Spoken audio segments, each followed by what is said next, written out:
Yolda ortasında ufadan deyin diyorlar. Yakın karab kebeyle koyamazlar.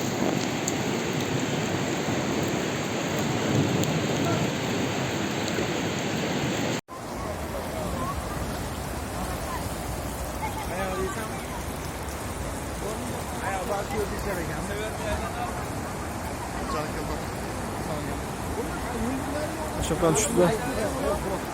Eşittin canım. Grup var neden var? Дети, не выходите, куда не надо!